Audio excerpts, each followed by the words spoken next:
Shadow counter!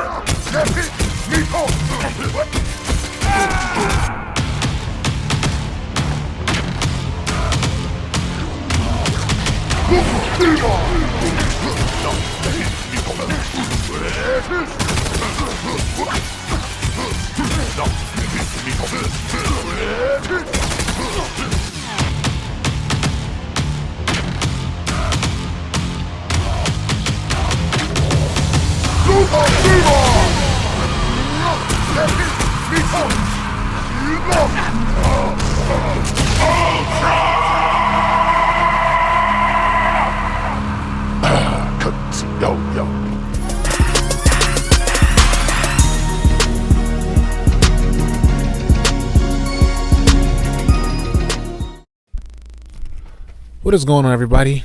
E3 is fast approaching around the corner for June 12th press conferences for all the major players like, Sony, Microsoft, third-party support, Ubivision, Activision, EA. And these are my thoughts and what I expect from each of these companies. So let's start off with Microsoft, since they're going to be kicking things off at E3 before Sony, obviously their head-on competitor. And the games I expect Microsoft to display or show off is obviously Halo 5. Halo 5 was kind of like a little teaser trailer at the end of 2013's E3. And it's just like, Halo is coming. So I expect to maybe kind of sort of give more of a teaser to that, or to expose more, or maybe even a little glimpse of gameplay. Kind of like how the Call of Duty Advanced Warfare give you like a little slight glimpse of that first person, gameplay. Not much to go off of, but maybe the tease, let's see what the graphics is looking like in Halo 5 to make you very impressed, or to get you more hyped to going.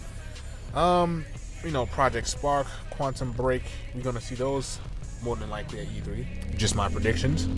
Fable Legends, possibly a Forza Horizon 2, maybe. Who knows?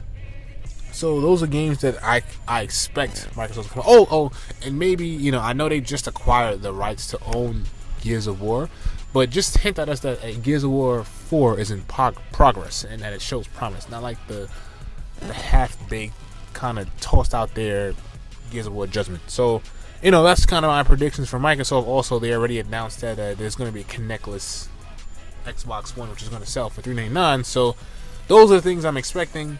Maybe the Halo TV show, and try to get that going and stuff like that. So that's what I expect from Microsoft. On the third-party side for Ubisoft, obviously we're constantly spammed with Assassin's Creed. I'm actually really tired of that franchise. No disrespect to anybody who's a fan of Assassin's Creed, but after Assassin's Creed 2, I just kind of felt a repetitive tone with the whole gameplay aspect of it.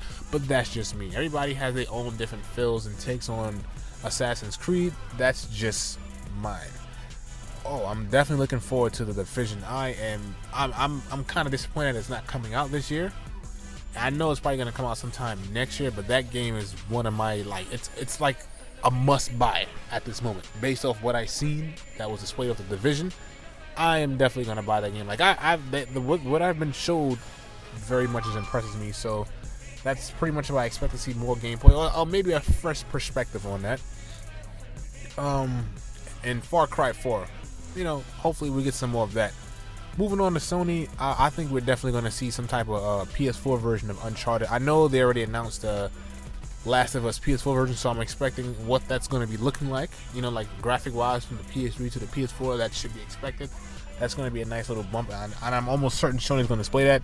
The Order of 1886, I think it's about time they really reveal to us like what this game is really about, because what's been shown of the Order is just not really much to go off on.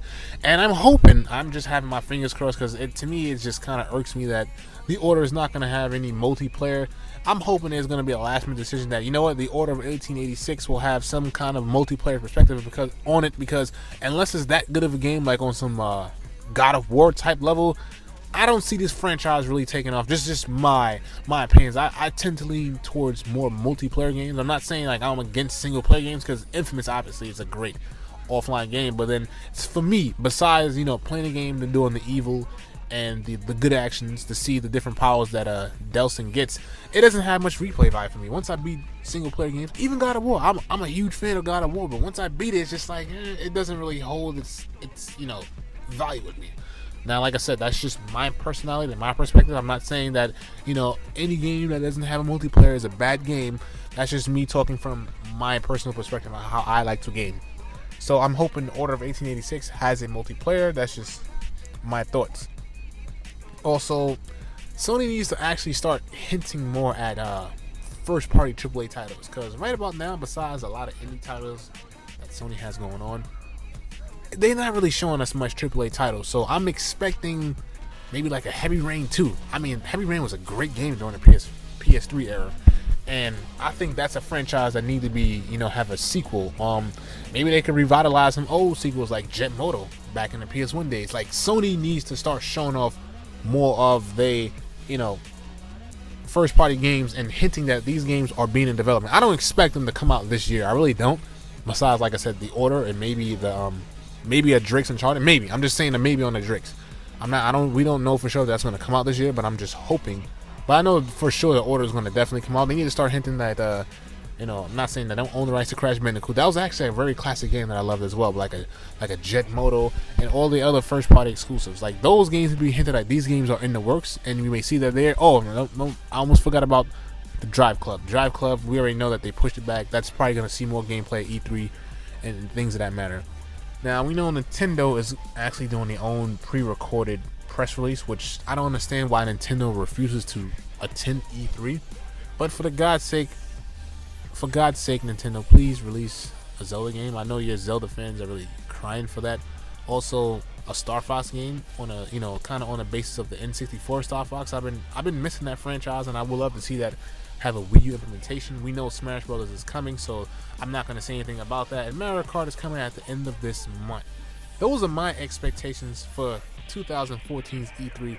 What do you guys think, or what do you want to see at this year's E3? Oh, and I forgot about EA. I predict. Now, this may be a bad prediction. I just want to throw this out here, but what if they show off some type of Battlefield 5 footage or gameplay?